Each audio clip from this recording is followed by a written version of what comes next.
Hold up. Wait. We want to thank you for listening to the Farms Not Pharms podcast presented by GuerillaHealer by giving you a 20% off discount code to GuerillaHealer.org. Use code SEASON2 when you check out at GuerillaHealer.org off any item not currently on sale.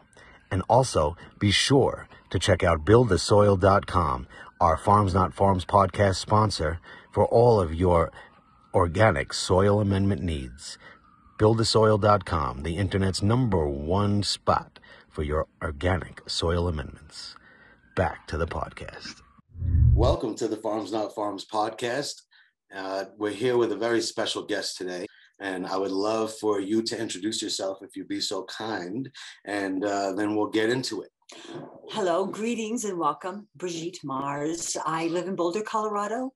I am the author of 14 books on natural health and medicine, including Natural First Aid, Addiction Free Naturally, the Country Almanac of Home Remedies. I teach herbal medicine at Naropa University. I'm a psychedelic sitter and an end-of-life doula and an advocate for a clean earth. So I do a lot of things. I have a lot of energy. It seems so. It seems so. I keep hearing your name, and in so many different circles, and from the cannabis hemp circle to the festival scene of being a speaker and a workshop giver, and somebody who I hear that you're basically the local fairy who sprinkles love everywhere she goes. And so I'm just honored to be here with you today and spend some time with you here in person. Actually, this is the first season 2 or ever Farms Not Pharms podcast in person. So quite an honor. I'm so honored. And I'm also the mother of Rainbow Mars, who's quite a activist. Tell us about her. Well, Rainbow Mars has been an international model. She's the author of the 21-Day Superstar Cleanse, and she's an activist for a healthier world because she's helping get her neighborhood in Venice, California to create edible lawns. She was on Good Morning America for Beverly Hills Mom Gives Out Worms for Halloween with soil and compost and seeds, little scandals like that are really about raising awareness. And, I love it. Yeah, but anyways, and Sunflower Sparkle Mars. So I'm definitely a child of the 60s and a great advocate of natural medicine and farms, and but I also know a lot about herbal pharmacy, getting our medicine from plants, so like dandelion. Yeah, so one of the things that drew me to you initially was the fact that you were doing an herb walk. And to tell us about your herb walks, if you'd be so kind. Well, an herb walk is where you walk by yourself or with a group of people, and you look at all the plants that are growing around you. And unfortunately, people think that a lot of these things are weeds, but the plants that grow easily without adversity, like dandelion and chickweed and purslane and lamb's quarter, those plants are avatars. They survive adversity. And so I feel strongly, so I'll walk around the block or in the mountains or the foothills or Germany or South America. I've given herb walks all around the world to show people all the plants that are edible and medicinal that are growing around them, so that they'll no longer say, Emerson said a weed is an herb whose virtue has not yet been recognized. So things that we call weeds are usually the ancestors of our cultivated plants. Like people will rip lamb's quarter out of the yard and then drive to the store and use gasoline to buy spinach from another continent. When they have wild spinach in their yard, but we've been bamboozled to think that the weeds are something that like poor people would use before the turn of the last century or something. And so this quest to be elegant and proper and bourgeois was to have very manicured lawns that were just suitable for croquet and badminton. And so if you had salad garden, it meant that your servants didn't go to the market or the doctor didn't bring you leeches. So in any case, by eating more wild plants, it's going to make us stronger and more Jedi because those are the plants that survive adversity. Mm. So, here's another way that farms could even increase their profit to sell in organic and farmers market places. The things that come up as weeds, like the purslane and the lamb's quarter and the chickweed, like rather than like, oh, rip them out, they're bad, like harvest them and either put them in tonight's salad or juice or, turn your friends onto them or sell them. Yeah, a lot of farms I notice use plastic to create rows that are covered in order to keep moisture in, though I also hear about cover crops, whereas leaving many of those weeds in or perhaps even planting certain ones that are beneficial work in symbiosis. You want to tell us about that at all? Well, plants and humans have a symbiotic relationship. The plants give off oxygen and the plants purify the carbon dioxide and the carbon monoxide. But so the symbiotic relationship we have with the plants is that they grow in the earth's, realm, and they transform all the nutrients in the earth so that our bodies can utilize them. And I love this word, like farms, not farms, because, around 1900, about 80% of all drugs were made from plants. Mm. And it was a lot less expensive to either synthesize what was believed to be the active ingredient or to have a special secret patent process. But there's, I'm here to remind people that the weeds that grow and survive adversity can help us adapt to, because no one really usually plants the dandelions or the chickweed. They survive the frost. They're up a month earlier than your lettuce. So because we're going to have to survive in things like, chemtrails and 5G towers and all these things, radiation, all these things that, we're gonna have to adapt, and these plants adapt. So, and cannabis would be another certainly great example because it grows on every continent except Antarctica thus far, and it does come up wild very easily. Oh yeah, I've definitely seen plants that we call them volunteer plants, if they came up from a different season or just, let's say, dormant seeds in the ground or whatever, and they've come up, super early. They've been snowed on and lived because their tap roots go super far down and they don't freeze. Yes. And that lets you know right then and there that's a strong plant. And if it's a strong plant, it's going to have good nutrients, which is something that we want. One of the things that a lot of people don't talk about, Brigitte, is that when we go shopping, food shopping, that most of the foods that we're seeing on the shelves are past their point of optimal nutrition being delivered to us. And so there's something called the refractometer that Alan Atkinson from Probiotic Farmers Alliance, who we interviewed in the first season, told me about. And it measures the nutrient density of food, otherwise known as the Brix count.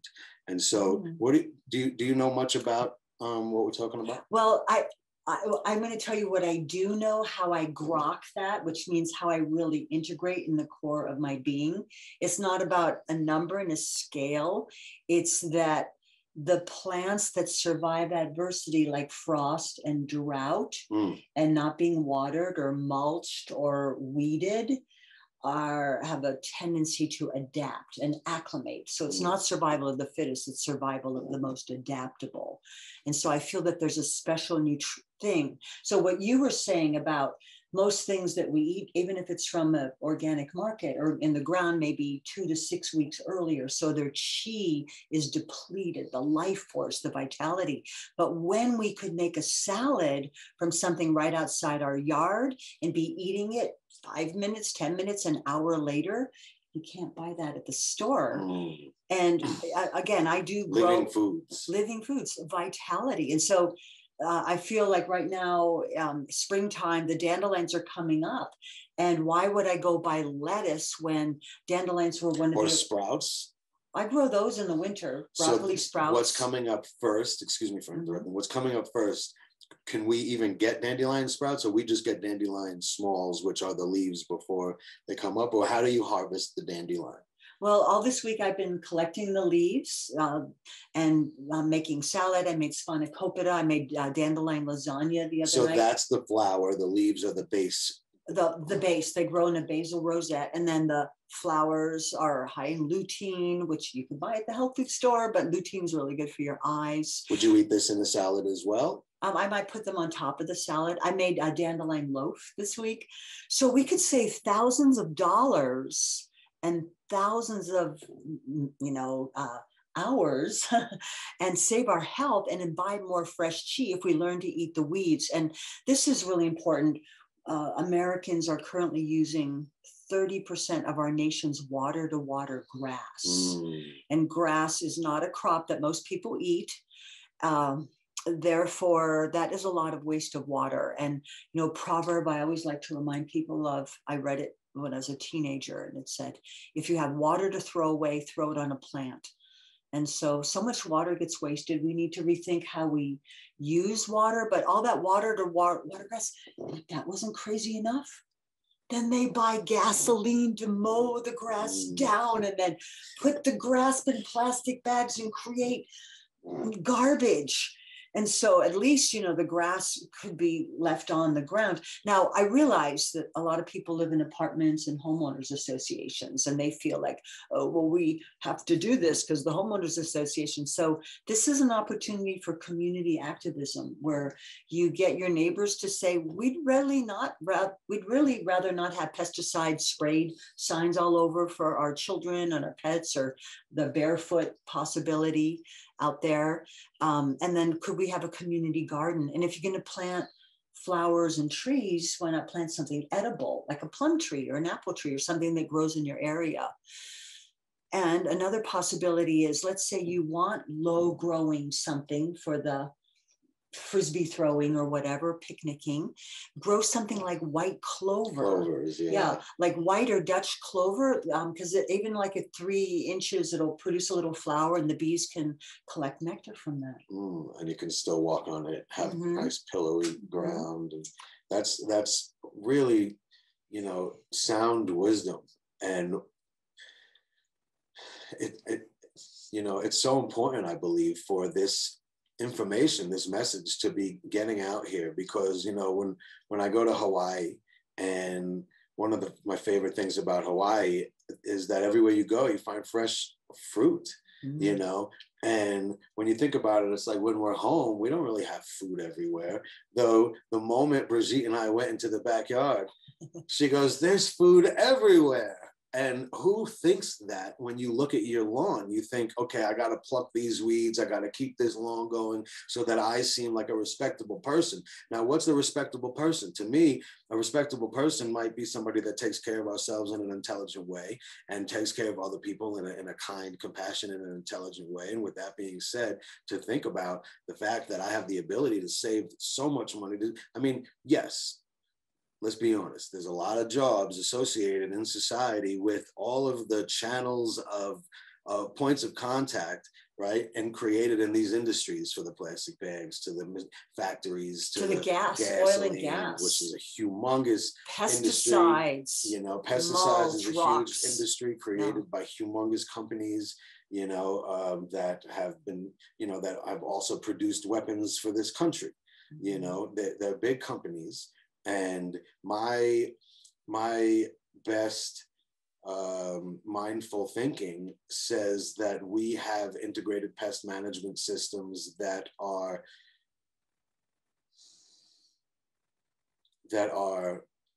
multiversally beneficial, and that will be contributory rather than taking. If you've ever read the book Ishmael, there's takers and leavers. And so rather than taking everything from our world, we have the ability to literally just give back with everything, because we're so grateful to be here. And that means leave footprints and take photos. And everyone can be composting too. I live right downtown Boulder, and we have 2 compost bins going, and throw the water left over from our sink into like the raspberry bushes or the mint, because anything you grow is going to help oxygenate the air. And you're going to get that vitality. You save time, you save gas. You don't need to go to the store to buy the salad greens, and you really build your health. And, you know, there's this principle in herbal medicine that plants often tell us what they're good for by the way they look and by the way they grow. It's called the doctrine of signatures. And it's like, well, beets build your blood, and blueberries are good for your eyes, and cauliflower is good for your brain, and seaweed is good for your hair, you know, stuff like that. And so if you think about the wild plants, the fact that they survive all the ways people try to kill them with the pesticides, you have to give them credit. Now, granted, we don't want to eat pesticided plants. So just another way of thinking, like how we can create more food for more people on the planet using less water. So I do have an article online called Get Off Your Grass and Create an Edible Lawn. So, and then there's a little film that maybe I can get to show you called Lawn Gone, the Justin Balansiri film about, you know, and lawnmowers are noisy, and leaf blowers and weed whackers. Like, don't you dislike it when like you're trying to take a nap or get a massage or study or make love and like, you know, it must scare the fairies and the butterflies and the birds. Like, who wants to habitate there? It's kind of, let alone the fact that the leaves and the sticks, it's all mulch for the soil and the ground. And when you take care of plants, you know that the main thing that we need to be doing is taking care of the soil, which takes care of the plants, which takes care of us. So if we're eating strong plants that are living through all of these conditions, it's safe to say that they're very nutritious, they're very healthy, and they'll serve us well to have living enzymes from these strong plants. And that is the level up in this consideration and in this episode, I believe, to know that how empowered we are, that we have food right in our backyards. We have different foods in different backyards in different areas of the country, and we have the ability to establish, you know, our own network of communication, which can lead to other forms of networks that allow us to trade with one another and say, hey, you know, I have a lot of this in my yard. You have a lot of that in your yard. It seems like they'll benefit both of us. What are we going to do about it? And, you know, one plant that people like, I worked all morning long in the hot sun, pulling up purslane. And I'll say, that was Gandhi's favorite food. It's really high in omega-3 fatty acids, which is hard to come by in vegetable plants. Although hemp seed does contain omega-3 fatty acids. So it's just a new way of thinking to whatever plot of land we have, even if it's like our balcony or our porch, or like really, like we need to be taking over the sidewalks. Not only planting hemp seed everywhere, but planting edible fruit trees that bear plums and apricots and plums, just like in Europe, you see like apple trees, crab apple trees, hawthorn. Instead of putting up fences, make hedges of edible and medicinal plants like elderberry and hawthorn. So rather than looking for the Garden of Eden, like we need to be recreating Eden as best we can with whatever we have. And it could be kitchen gardening. It could be that we're going to grow sprouts in our kitchen, or I love to grow broccoli sprouts. They're a great anti-cancer food. And, you know, when we think about children and the future of the planet, like one of the best things we can do is teach them to know how to grow things, to see that miracle of life, to know what to eat in an emergency. Like a lot of people don't know what to eat in an emergency. And we were talking, I lived in a teepee, you know, and I ate wild edible plants for 2.5 years. And Rainbow was born in the teepee, you know, without a doctor or midwife. Wow. So I felt like those plants made me hardy and strong. Indeed. Speaking of hardy and strong, I feel like it's time for a little water break. Okay. What do you think? Sure. All right. Would you like some water? Surely. Okay. Merci. I have my cup right here. Allow me. Blessed be. Thank you. You're welcome. To life. L'chaim.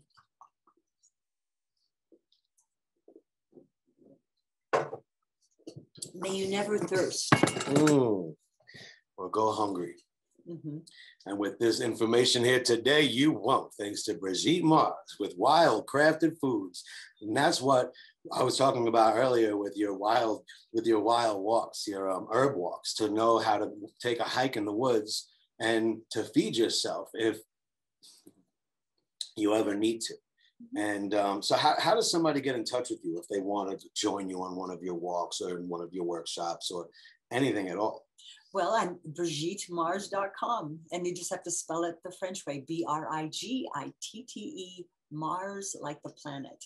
And you're on social media as well? Yes. On Instagram, Twitter, mostly Facebook, Instagram, Facebook fan page. Awesome. Yeah. And I wrote a book called Rawsome. And I wrote a hemp cookbook with Richard Rose, our friend. Yeah, the Hemp Not Healthy cookbook. We're way ahead of our time. Wow. So first of all, shout out to Richard Rose. We have a podcast episode in this season with the wonderful Richard Rose. So stay tuned for that. Would you tell us a little bit about your book? And we spoke a little bit now about your walks in your garden to create the Garden of Eden so that we could be eating in the garden. And now I want to hear a little bit about your background in hemp, if you would be so kind, and how you're connected with Richard Rose and that world. Oh, super. Well, as an herbalist, cannabis and I go back a long ways. And I've been presenting a podcast called Out on a Limb, Cannabis is the Tree of Life. And so I love learning about the spiritual history and traditions of all plants. But, when I heard of a plant like the Tree of Life, that the leaves shall be for the healing of the nations. And I think of all the uses that cannabis has that, we all know this, food, fabric, fiber, fuel, plastic, paint, medicine. We juice the leaves. Juicing the leaves, now that is a super thing. And you don't have to cook them, and it's not psychoactive. Like my grandkids like to drink the leaves with apple and lemon, and it's so nourishing. You can freeze it as ice cubes, and it's really great for storage and add to smoothies. It's so healthy. And the fact that we have an endocannabinoid system in our body. So, girl. I could, and I do, I read this book called the Urantia book, which claims to be written by celestial beings and brought here to uplift the evolution of the planet. And, okay, so hold on. Okay, yeah, I know. Let's spell that so that if anybody's intrigued. Yes, if you were interested in who am I? Why am I here? What happens after this time on Earth? And is there life on other worlds? It's called Urantia, Urantia, which is said to be the name of our planet. And I've been reading this book since I was 19. And it's one of the reasons I came to Boulder, because I heard that people at Celestial Seasonings read the Urantia book. And so, well, unfortunately, they're killing prairie dogs left and right. Yeah, but they're different people in charge now. Yeah. Shout out to the prairie dogs. Okay. Yeah. But in any case, the Urantia book says that a group of extraterrestrials brought the Tree of Life with them about 500,000 years ago, after there were already cave people here. And the Tree of Life was going to help them be immortal. And it was also going to help them civilize humanity. So what other plant would have, helped them do weaving and make sandals and paper and, all these things that could help civilization. So I met Richard Rose at a Natural Products Expo, and he had a hemp company, was making hemp cheese, hemprella, and we became friends and wrote a book together called the Hemp Not Health and Cookbook. And so while researching that book, I really got to explore not only the nutritional benefits of cannabis, but also the history of it. And then, I've been reading this book, the Urantia book, and I fancy myself sort of a scholar, one who appreciates all world religions. My father was Jewish, my mother was Catholic. I teach at a Buddhist university. I do yoga and kirtan. I love all the ways that people are worshipful, but I do see that cannabis could very possibly be the Tree of Life, because I do see it as a peacemaking agent, and literally hemp can save the world. All of our environmental problems right now, if we were to put our heads and hearts together, hemp could help a whole lot. I agree. And, Dr. Bob says that those of us who are cannabinoid content, or we have a stable cannabinoid count in our body's endocannabinoid system is working optimally, then we're content. And those of us who have an endocannabinoid deficiency are living in fear, and we have more anxiety, or we have more stress, or we have more all these other things that is just a completely different way of looking at the world and receiving information ultimately. And you know, I know for me that when I'm, you know, feeling stable, right? Let's just take cannabis out of this particular box for the moment. When I'm feeling stable and I'm feeling complete, then I'm feeling content, and I'm not looking to control anybody else. I'm just taking care of myself. You know, and God willing, that's the same way it is for many others. Though I imagine that our diet or lack thereof, healthy diet, leads us to feeling less connected with ourselves, which feels less connected with ourselves, which feels less connected with our DNA, which feels less connected with our energetic spirit, which feels less connected with each other, in which case we stop caring so much, in which case we stop caring so much about each other. And that's why we are the solution, because we are the light that we bring into this world. And I feel that as though we can illuminate ourselves, then in that glow, and we inspire each other. When I see you crushing it, I want to crush it too, you know? And so that way we're energetic beings that mirror each other and mimic each other. And we have the ability to all glow. And through healthy diet, through eating living enzymes and living foods and feeling great and taking care of our surroundings and each other, we just feel better. You know, this dance of life is better with a smile. Do you agree? Absolutely. So I feel like maybe we should take a little walk and see what's living around here, and perhaps show you guys a thing or two, and a little bit about what this magical woman here knows and how to live in the world, and not just have to subscribe to what's in the supermarket when, you know, sometimes we might not be able to. So what do you say? You want to take a walk? Absolutely. Awesome. Well, right here, this is yellow dock, and it's in the buckwheat family, and you can eat the leaves. I made dehydrated chips with it the other day. Wow. And the root is really good for your liver. It's good for acne, eczema. And then dandelion greens, well, you can eat the leaves. They're best before the plant flowers. Make salad out of them. Green juice, they're very alkalinizing. And the dandelion flowers are high in lutein, which is really good for your eyes. You can even boil the stems in hot water for 2 minutes and then saute them with garlic and make dandelion noodles, and then pesto out of the leaves. And then the root, having dandelion root in your yard actually helps to aerate the soil. And we must remember that dandelion is the first food for the bees in the springtime. So if we eradicate the dandelion, we are part of the problem. Wow. This is amazing. Okay, so this is the sidewalk, and I want to share with you, there is what some people might call a weed here, but look at this. We're going down here. This is called lamb's quarter. It's wild spinach. See how it looks kind of whitish at the top? It's actually beads of moisture that help keep the plant cool. And here it is, like a month before the spinach is, and it tastes just like spinach. You can eat it, you can juice it, you can make, you could dry it. And so you might as well harvest it. Why would I pull this up when it's free wild spinach? And spinach is in the same family as spanakopit, as quinoa and amaranth. It's very hardy, and then the seeds are edible. And beets are in the same family, the Chenopodiaceae family, which means goose's foot. And there's many varieties. If you want to do something nice for the bees, you know, lemon balm is a really good one. Lemon balm, like, it's great for the bees, and you can eat the flowers, you can eat the leaves, you can juice the leaves. It's antiviral. So, edible lawns. Everything is something. You might not know what it is, but it might be medicine for butterflies. Burdock.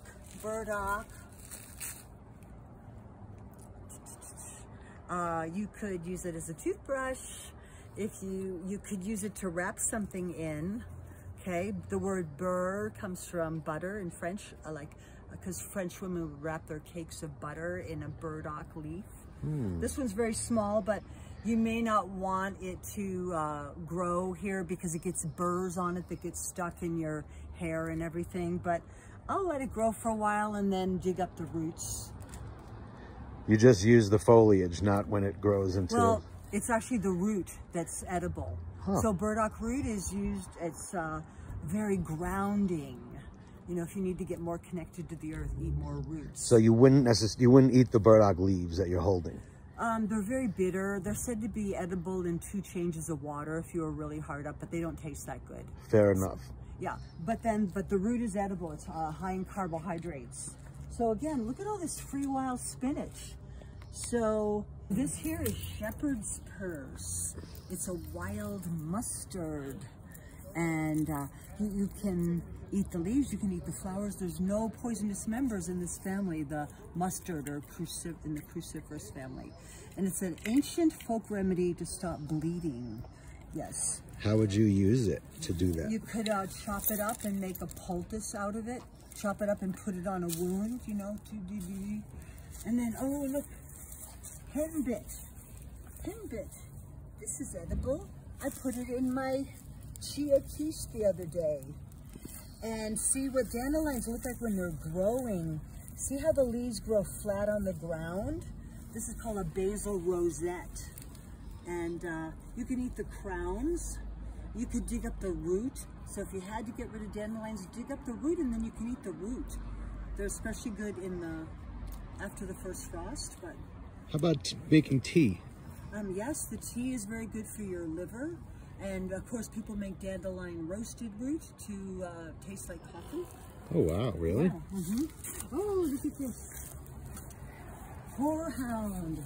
And that is with an H, not a W. Horehound this is said to be one of the original herbs of Passover, horehound, Marubium vulgare, as well as dandelion greens. So here it is, the harbingers of spring. And horehound is used in coughs. My grandmother made horehound lozenges. So this is just like a downtown condo, right downtown, and you know, we're doing our best to show that everything is something. Our neighbors are planting sage here. Sage is great for the bees. So if you're gonna plant something, think about what's great for the pollinators. So every part of the malva or the mallow is edible.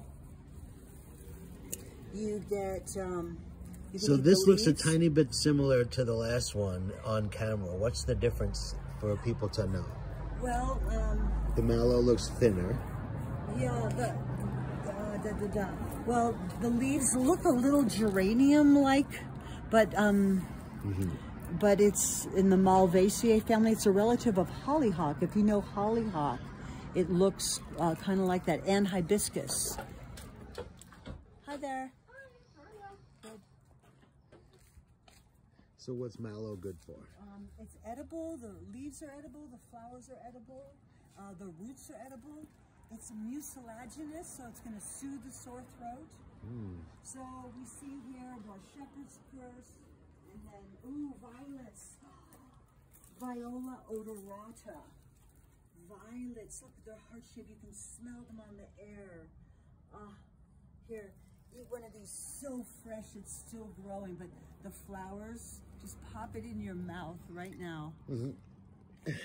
And things that are violet in color are good for your crown chakra. And it's delicious. Eat the leaf too? The leaves are a traditional anti-cancer herb. All so right. Violets are good for your crown chakra and the heart. The heart-shaped leaves, they also say violet is good for heartache. So is this like violets that you would buy from the store, or are these wild? Well, this is periwinkle, and that is not the same thing. So you want to make sure you've got the heart-shaped leaves, and you know, I have a phone app called iPlant. So are these wild? Wild violet, Viola odorata, and the smell. Viola odorata. It's delicious. It tastes like it smells too. That's how you know it's good. So tulips are edible. You can make tulip stuffed with guacamole or hummus. What? Yeah. Are they nutritious? Yeah. Yeah. Well, color is going to give you anthocyanins and things like that. And then peach trees are in the rose family, so a lot of our fruits are in the rose family, like apples, peaches, pears, plums, apricots, strawberries. So all of this is stinging nettle, Urtica dioica. Urtica dioica. So I just picked one, thank you. So nettles, a German woman gave me one plant. I planted it here maybe 40 years ago, and now there's like 100,000 plants. And we continually harvest it. We juice it. Sting me. Sting, yeah, you can sting. This is called nettles urtication. Look, I will sting my face because I'm probably not going to get a facelift. You know, people, you can sting your scalp, you can sting cellulite, arthritic joints. A lot of musicians sting their fingers and hands, so pretty powerful. Anyways, nettles urtication is way cool, and juicing it, and you can high in protein, high in lysine. And Rudolf Steiner said nettles are the heart of the world because any plant that grows near nettles has more essential oils. So, and you know, Anastasia, that Siberian naked woman in the forest, her thing was to like make nettle juice and wash your feet in it, remember? So anyways, we are back to the front of the Fairy Museum. And you know, a lot of solar lights, and here we go. Okay. Thank you for joining me and just seeing we can all be part of creating the solution. It's so easy. We can all do something, so make the most of the land that you have. Give your water back to the earth. Do your best to compost, grow something, eat all the colors of the rainbow, drive less, and remember to activate all aspects of your being for the highest good, blessed being. Thank you so much. Subscribe to the Farms Not Farms podcast on Spotify, Apple, and Google Podcasts, and watch the full episode at youtube.com/burntmd.